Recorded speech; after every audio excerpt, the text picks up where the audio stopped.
Hello, everyone, and welcome to Growing Kentucky's Leaders. I'm one of your hosts, Sheldon McKinney. And I'm your other host, Ruth Ann Fink. And today we have a wonderful guest. She is behind the scenes and in front doing so much work in Kentucky agriculture. We have Miss Bethany Mattingly.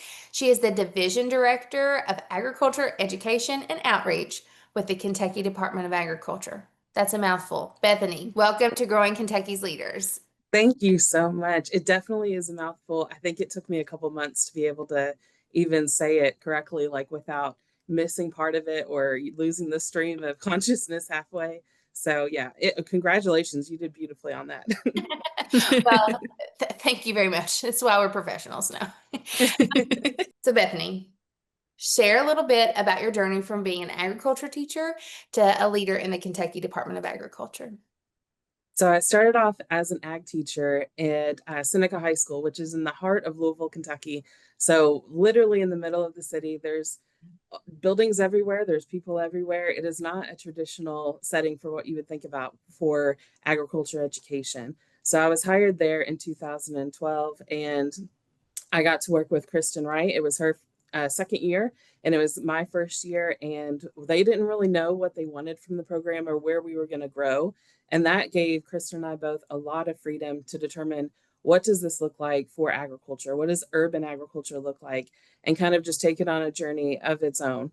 And we grew and we grew and we grew. And the best thing that came out of that, the lesson I learned the most, maybe the lesson Kristen also learned the most, is that if there's an opportunity and it's good for kids, if you say yes to that, despite there might be, some things that are a little bit difficult to work with in the time, or maybe not exactly the set of circumstances that would be ideal, or maybe your schedule is just a little bit busy. If you can still say yes and it's good for kids, then the growth that's going to come from that is not something that you could possibly track or know. It just opens countless doors. And so together we worked to build that program. When I started, I think there were 11 FFA members. I was on a cart. So I, strolled around the school on the cart and went to different classrooms to teach. And I really just wanted to make sure that the students there had the opportunities to learn about agriculture. So that meant that agriculture just looked a little bit different, but it still had the same roots that you would find in any agriculture classroom across the state or across the nation. So I worked with Kristen there for 12 years. We had an incredible time, saw incredible things, were able to accomplish a lot within that chapter. By the time we left, it was around like 270 FFA members. We had added a third teacher position. We had added multiple different pathways, and the kids really just thrived. And they thrived because they had so many different opportunities. And that's what I love about agriculture itself, is the opportunities are vast. I don't even know that you could put a number to it. And everybody can find their spot within agriculture for sure. You all did such a good job. Like you were true pioneers of that program, and it's still thriving and in different hands now. And we're glad to have snagged Kristen to be on our team and be a champion for ag teachers across the state now. It's just fun, watching teachers who have a heart really build a program. And we say all the time, like a program is truly dependent on the teacher. The teacher makes a program. You all are a good story of that. Bethany, I want you to share. You have a really special story of how you got into agriculture education, some really important people in your life that pushed you along to be an ag teacher. So tell everyone what inspired you to go into agriculture education as a profession. Well, I would say that the perfect set of circumstances happened. So I grew up in New Albany, Indiana, which to me is honestly a suburb of Louisville. And as I grew up, we just had more and more urban sprawl. So I grew up on a family farm, about 140 acres. We had all the different kinds of operations through the years, but mostly into beef cattle and hay. And we had bottle calves. We raised tobacco. So it really wasn't that different than what you would see at most farms in Kentucky.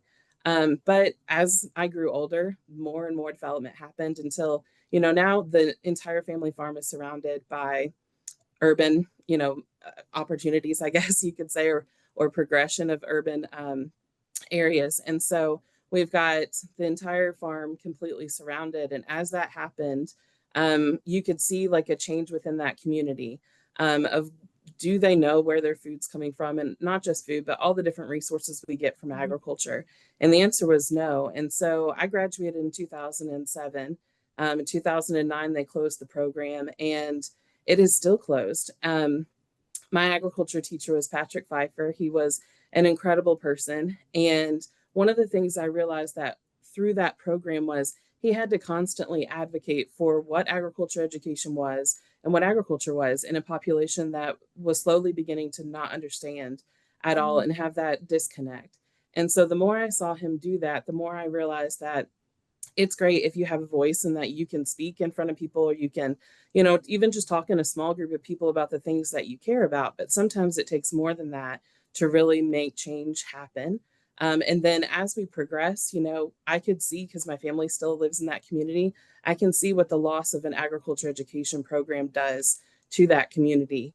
And so that really spurred me into becoming an agriculture teacher.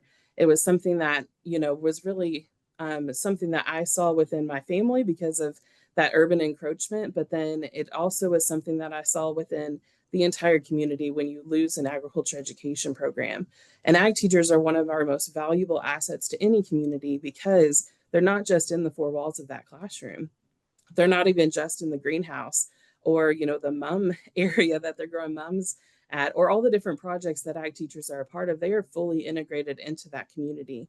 So if you don't have that program anymore, the community is not just losing that teacher or the future agriculturalist of that community. They're losing a huge part of what it is that's bringing everyone together. And so that really pushed me into being an ag teacher. I was already on that path, but it kind of cemented that for me. And whenever I was in school at EKU, I remember thinking, okay, I'm going to go to like a multi-teacher program. I'm going to learn all the secrets. I'm going to learn all the things. And then I'm going to see if I can help a chapter that could use some help. And as they say, you make plans and then God laughs. And so I got the job at Seneca, and boy, did that chapter need help. And Kristen had absolutely transformed that program just in 1 year. And then together we were able to really hit the ground and move fast. And so that kind of background helped me with every single decision go, okay, if I say no to this, then what's the cost to the kids? What's the cost to the community? And if you ask yourself that again and again and again, you find yourself saying yes to all those different opportunities to really grow and expand access to agriculture education. And that's what I get to do at the Department of Agriculture now, is look at all these different opportunities for kids across the state, not just at high school level or even middle school level, but at all ages and even adults, and say, is this a good opportunity for people to learn more about agriculture? And if the answer is yes, then I do what I can to help out. Bethany, that was like such a heartfelt and touching answer. Truly, it is what, and it's clear that inspired your work, that is a true heart of the matter of, are you making a difference? Let me assure you, you all made a great difference. You're still making a difference, and just in a different place with a bigger audience. Your community is now the whole state of Kentucky. And how do you bring agriculture education to them? It is an inspiring task, that's for sure. We want to talk more about your job, but first, what lessons from the classroom have carried over to your role as a leader now in state government? Wow, that's a long list. It really is. I think one of the things that has really carried through a lot, though, is that there are people around you that want to support you. And one of the things that Kristen and I realized as we were growing through the program, maybe year like 3 or 4, things started happening, things that were like outside of our control or our push in a certain direction. And it was basically other people in that community looking at the work and saying, hey, that's some good work right there. And they just started popping out of the woodwork. And then the more people came to support, the more other doors open. And so it can be really frustrating when you're trying to do something new or go a trail that's like not been covered before, because there's no clear direction. You can have a vision for where you're going, but trying to break through that trail is hard going. But at the same time, you have a lot of people who are watching you that you don't know that are watching you. And they're saying, okay, I see what's happening over there. Maybe I could help just a little bit, or maybe this would make it just a little bit easier. I think I see where they're going. And then all of this support comes. the more support that comes, then the more support comes after that. And so I think really when people see that you're doing the good work, you're doing it with passion and with a vision that's as clear as you can make it in a trail that's not laid, I think really they pop out of the woodwork. And that has been true in this position, just like it was in the classroom. So whenever we started on this path towards Ag Education Week, it was definitely a trail that hadn't been ridden before. And so a lot of people came to the table to figure out what that looked like. And as soon as they saw some work happening and some traction, then we had people from the industry, from agriculture, stepping in and saying, "Hey, I can help with that. I see where you're going. We need that. And I like it. Let's do something together." And then we had all the teachers come on board and say, "Hey, that's valuable for my students. I went in on that." And so what ended up happening was we had a huge amount of success from it because of the work that was happening, because people looked around and saw this work and these people who were pushing in that right direction. And that happens in the classroom constantly, constantly, especially as an ag teacher. You're constantly looking for new ways to reach your kids or new opportunities. You're looking at what those kids need to be in, the county as future agriculturalists. And that means that you have to reach out to the people who are in agriculture, whether they're working in agribusiness or on a farm or any of the different areas that you can work in. If you bring those people into the classroom or bring the kids to where those people are, then those doors open up, not just for your program, but also for all of those students. Yeah.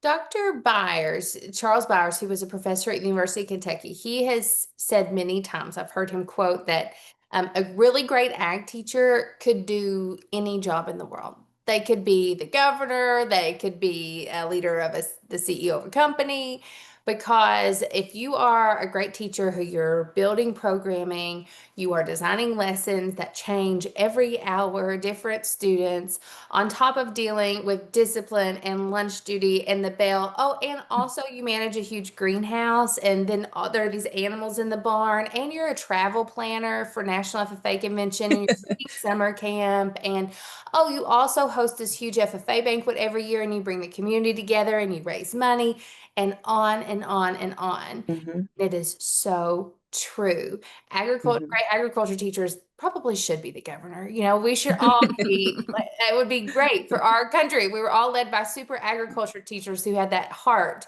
It's clear that you are. It's great that you're in this space. Yeah. And Thank similar you. to being an ag teacher that has that very long list of job responsibilities, you have found yourself in yet another role that has many different job responsibilities. So, Correct. yes, I want you to tell the listeners about all the projects and events and things that you manage as this division director of marketing and outreach. Because Bethany, it is truly so many things. So give us the full oversight of all the things you do. We could be here a while. So being a division director means that you are working on projects that you're going to have consistently year after year, and then you're also pushing different projects that maybe haven't been available before. You're trying to build new things and new opportunities. So I work with the Mobile Science Activity Center. So it's 3 mobile classrooms. Basically, they travel the state and they teach agriculture education. And we work with the Kentucky Ag and Environment in the Classroom organization to make that happen for Kentucky's kids. So you can book that for libraries, you can book it for community events, you can book it for classrooms, and then it gives an opportunity for kids who are kindergarten through 5th grade to go and experience agriculture in a new setting because it's a mobile classroom. So great kids to work with. I have to also tell you, I have some ladies in my Sunday school class who are in their 80s, and they go to the Senior Citizen Center every week. And last week, the Mobile Activity Center came to the Senior Citizen Center, and they Yes. made like chapstick, soybean chapstick, and they were like, "We had so much fun." And I did not know you did that. Well, like I said, sometimes we're doing, the things that we've done year in and year out. And I'm a little bit of an experiment, scientist. So I like to see what it is that we could grow on. And that was one of those opportunities that we were like, you know what, I think we could grow in that. Let's see. Let's do a little test drive and see what that looks like, and then see if that's something we can support more in the future. And I really think that gave a lot of opportunities for the people at the Senior Center. I think they had a really great time. And Lori is one of our coordinators. She went to that. She did a fantastic job. So Yeah. that might be an area for growth in this position coming, soon. We'll see. But yeah, the mobile science activity centers are fantastic. I worked with them as an ag teacher in different community events, and it was incredible to see the information that can come out of them to the community, not just for little kids at a school setting, but in community settings. It's incredible to have that resource. Yeah. So that is one area. I work with Miss Kentucky, so that's Ariana Rodriguez this year. She is one of our spokespeople for Kentucky Proud and Kentucky Agriculture. So she goes into schools and also does, public events. So I'm her coordinator, I guess you could say. And we make sure that she has opportunities in agriculture to serve and to speak about agriculture using her platform. And so that's been fantastic as well. So if you would like the Mobile Science Activity Center or Miss Kentucky to come visit, you can find information on our website fairly easily. And you can always contact me for that.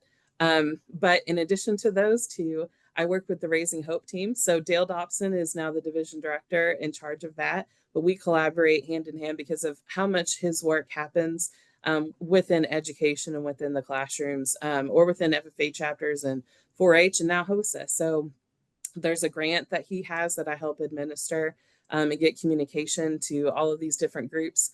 And that's really allowing these high school students to go out into the community and do the good work for farm safety, farmer health, and farm rescue. And that gets those resources really deep into that community while it's educating the next generation to make sure we're thinking about those three things as we're going into agriculture and making those safe decisions. So I love working with Dale. He is fantastic and he's so much fun. Let me interject. You have $200,000 of Raising Hope grants Yes. available this year. Mm-hmm. Yeah. So if a local FFA chapter, 4-H chapter, or HOSA, which is health occupation students, want to organize a local farm safety, mental health event, they can apply for a grant and you all will give them the money and the tools to host that locally. Yes. Pretty amazing. Yeah. Yes, it is. And we did that last year and we saw incredible projects from one corner of the state to the other. And the greatest thing about this grant is it doesn't put you in a box about this is exactly what you have to do with it. Yeah. It gives the advisors, it gives the local community, it gives the students, the members, the opportunity to kind of figure out what does this look like for us and how could we make it most effective in this particular area. So, I mean, it's great if we could do, a safety day on like working with horses, but not every single corner or every single farm or every single county is going to be that geared into just working with horses. Right. And so this gives a really good opportunity for those different groups to think about their community and what their community really needs in these different areas and put forth, some funding and some resources to make those things happen. And, that's how also we're getting different ideas of how we can be more effective across the entire state within that division of Raising Hope. They're fantastic and they're doing incredible things.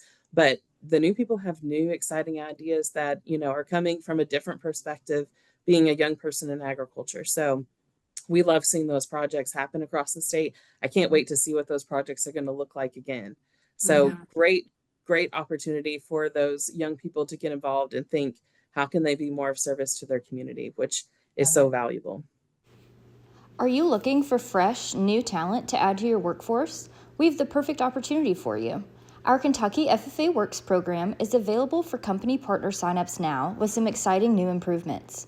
Apply on our website at www.kyffaworks.com by December 31st, and you will have the opportunity to receive a selection of talented FFA members looking to be hired every quarter.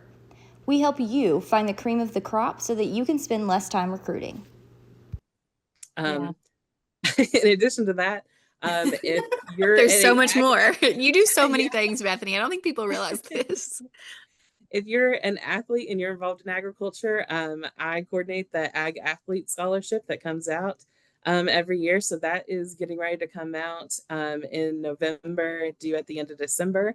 And then we go through and evaluate those in the spring. And then during the Boys Sweet 16 at Rep Arena, we award those during halftime to the athletes who are also involved in agriculture. So we give out 6 of those scholarships, a lot of fun, really great opportunities for those kids going into hopefully agriculture in the future. And then we also have the poster and essay contest. So Around March, not my classroom, see, still a classroom teacher in here. My office gets completely filled with essays and posters coming in for the poster and essay contest. And so I help coordinate that going out and then being evaluated and selecting our winners. And our winners get to have their artwork displayed here at the Department of Agriculture in the commissioner's office for the year. And then we also get to see that artwork displayed at the state fair. And then all the winners get $100. So like, who wouldn't love to have an extra $100? Yeah. So and then on top of all that, you coordinate All In for Ag Ed Week, which is down Yep. 2 weeks because you're doing a spring and a fall. yes. It just keeps growing. Yeah. Yep. Wow. I think it's pretty interesting if FFA members are listening to this and they have seen all of these pieces of the Department of Agriculture that touch them, the grants, the essay contest, all of this. You're the lady behind the curtain for these folks and for these projects. And man, aren't we grateful for your leadership in this space? So I wanted to also mention, so many of these projects are funded through the AgTech program. And when we They say are. that you are raising, we say it's divided between FFA, 4-H, and Kentucky Proud. That is legit. It's divided between 3 of us, and you all use your funds to do so many of these great things. So a wonderful reason to keep supporting. Absolutely. It's a whole different thing whenever you're driving by and you see those ag tags on vehicles all over the place. And the amount of work that's done, locally within the county, within the state, I mean, the impact of that has been astronomical. So I can't support that enough. The things that have happened and the doors that have opened because of that has been huge for all 3 groups, I'm sure. Mm-hmm. Yeah, for sure. Is it me? It's you. Oh, okay. Sorry. Bethany, you kind of like answered some of our questions on our list, so I didn't know we were. Sorry, Blair, who's editing this for us. So, Bethany, I want to talk about your connection. You've had professional experience in the classroom. Obviously, now you've got this professional experience working directly with ag education initiatives, but more industry side. What bridges would you hope to connect or want ag teachers to know about that is connected to industry to help them succeed, just from both of those unique perspectives you've had? What's missing? What connections still need to be made? I think the most valuable thing I did as an ag teacher and FFA advisor was actually being a part of the Kentucky Master Ag Teacher program. And without a doubt, there's no question, when I am doing any of the work now where I'm trying to connect with community or agribusinesses, agriculture advocacy groups, I pull on those lessons that I learned through the Kentucky Master Ag Teacher program constantly. And across the room from me right now is literally my banner that says I'm a Kentucky Master Ag Teacher. That has been invaluable to me. And I mean, I feel like I was a really good ag teacher. I was really solid. I had a background in education from my mom, and a lot of my aunts, even my grandma was a teacher. So I understand that background of education and what that looks like from multiple perspectives, multiple grade levels. And then I have a lot of agriculture knowledge from the rest of my family involved in agriculture. And so putting those things together is kind of where I came from. But, you can be a really, really great classroom teacher, but what does it take to bring the community together? And Kristen and I were working on pieces of that, and she became a master ag teacher right before I did with the class before me. And I got to see what she got out of that program. And I think each person who goes through that is individual. So what you're going to get out of it is going to be different, and what that looks like for what you're working on in your program. And so even though both of us went through it, she took things away from it that I have no doubt are impacting what she gets to do now as the state FFA advisor.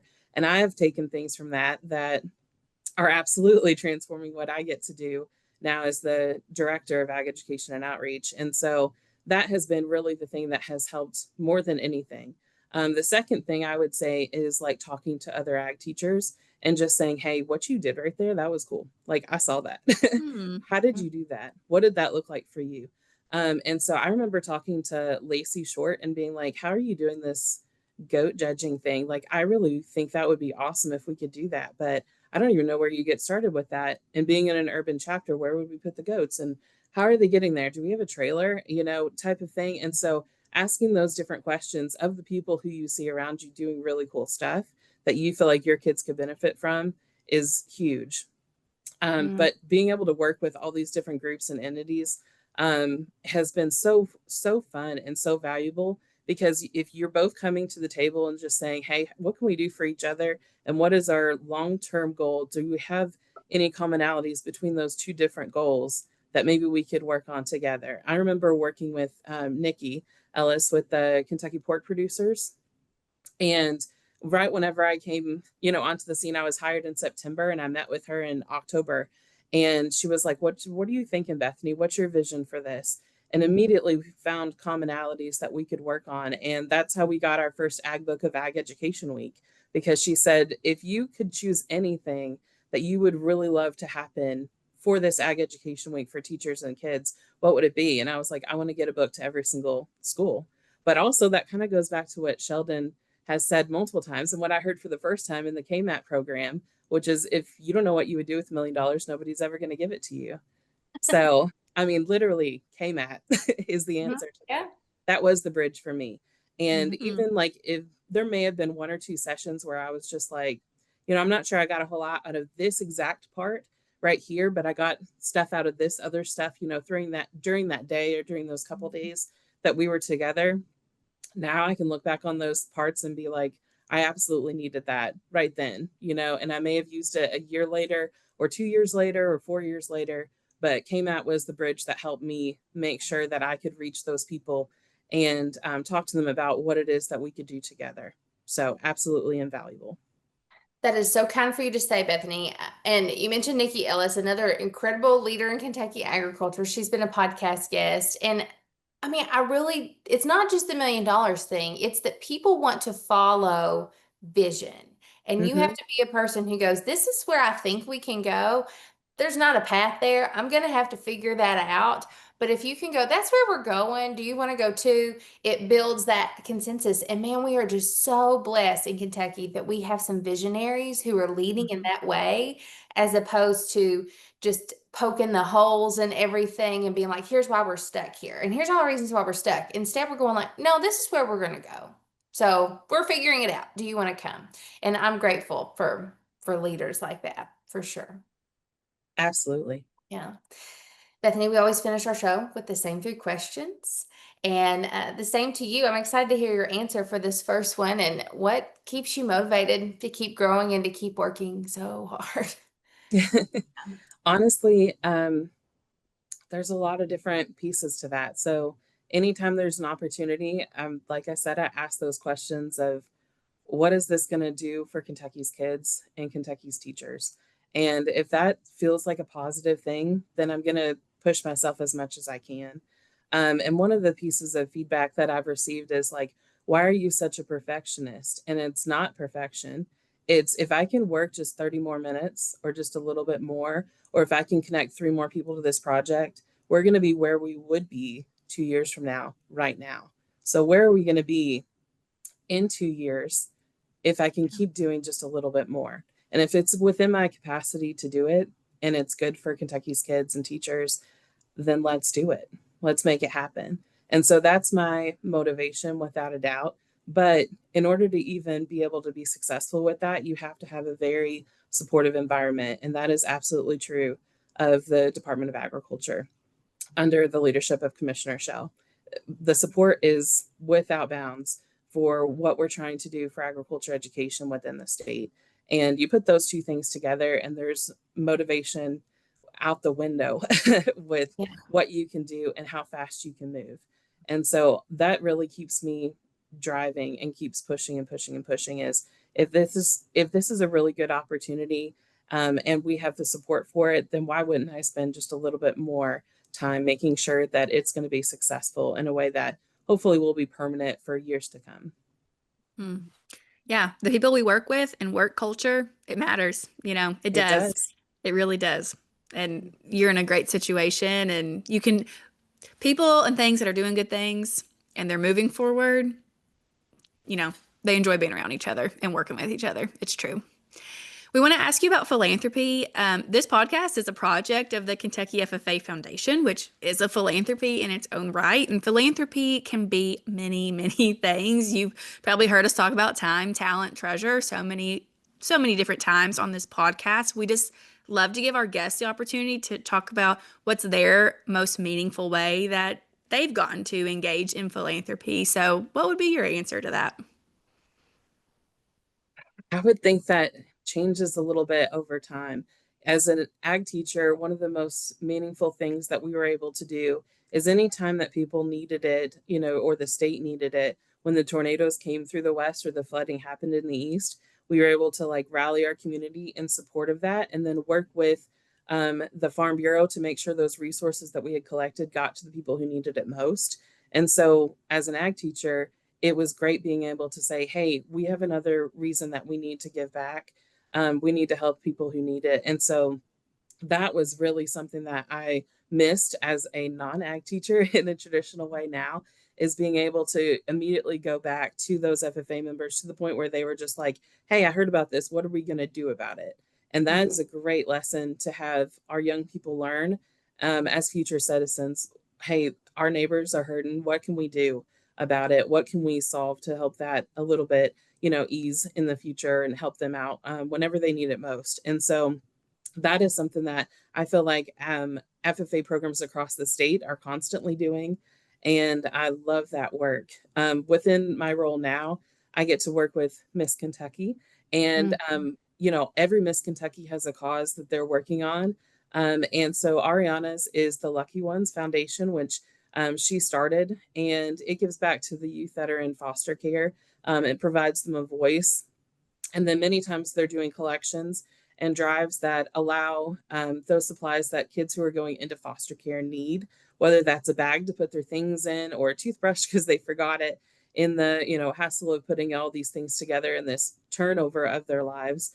It's something that I connected to whenever I was a teacher, because many of my students had backgrounds that were a little bit rough, and they had a hard time finding the support that every kid really truly needs. And so I've been able to work with Ariana in her foundation and trying to get more resources, which is one of the beautiful things about this position being a statewide position. So during Ag Ed Week in the fall, we had her go forth into her own project with that. So we have something called Harvest for Home, where literally we're asking students across the state to identify something that they can harvest, time or resources or skills, where they can work on a project that's going to give back to their school or their community.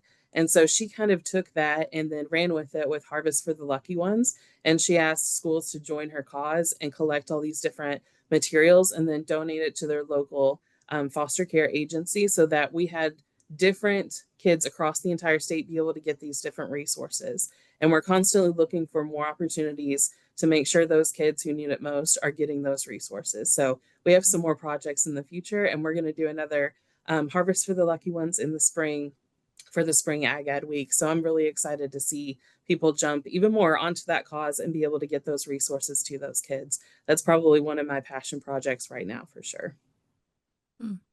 That's incredible. And it's a unique thing about this job. You get to coordinate Miss Kentucky, but she has a wonderful story. We definitely need to have her on the show. We've talked to previous Miss Kentuckys, but not Ariana yet. So we're looking forward to doing that. Well, Bethany, our last question. This could be silly, serious, but just make it be the true answer. What is something that you cannot stop talking about? Ag Education Week. Absolutely. I cannot. I just can't help it. So I feel like with Ag Education Week, we had the most ideal set of circumstances that you could ever imagine.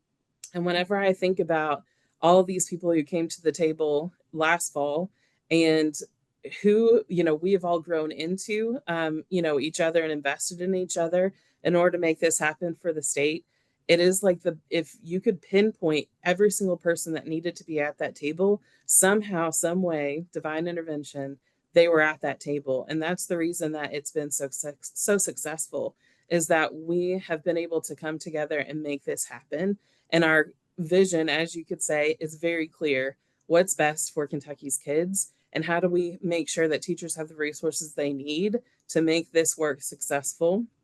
And how can that help us as a state that is huge in agriculture, continue to be huge in agriculture for the future, but then also have educated consumers? So my ideal, ideal outcome for the kids that are experiencing Ag Education Week is that whenever they become adults as consumers, regardless if they're in the agriculture industry as a professional or not, all of us are consumers. So I want them to be able to go into the grocery store and say, I know what I'm going to cook for dinner tonight.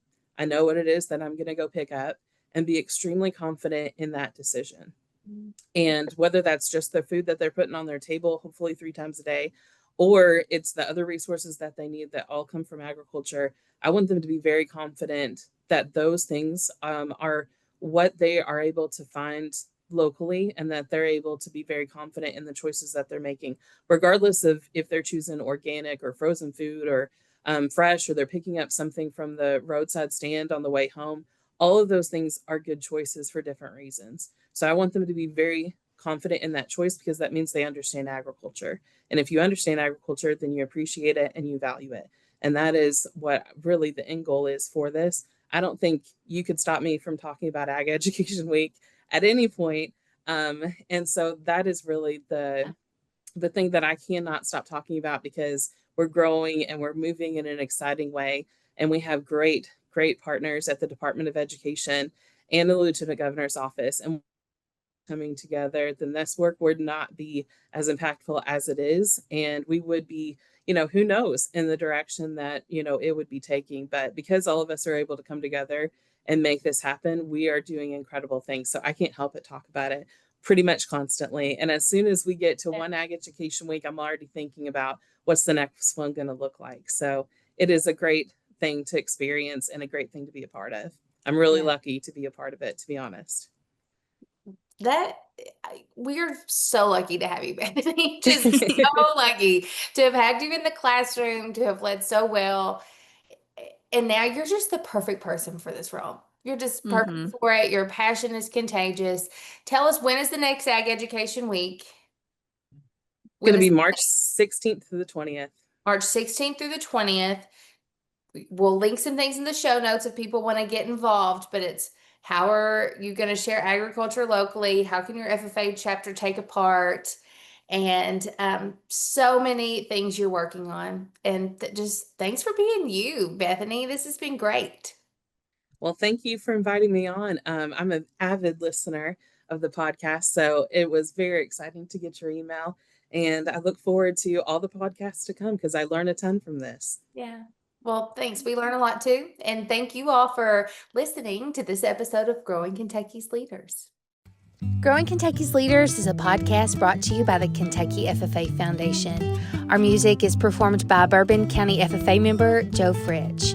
Artwork is by Julie Fritch Creative. Your hosts are Sheldon McKinney and Ruth Ann Fink, and you can find us on all social platforms at Kentucky FFA.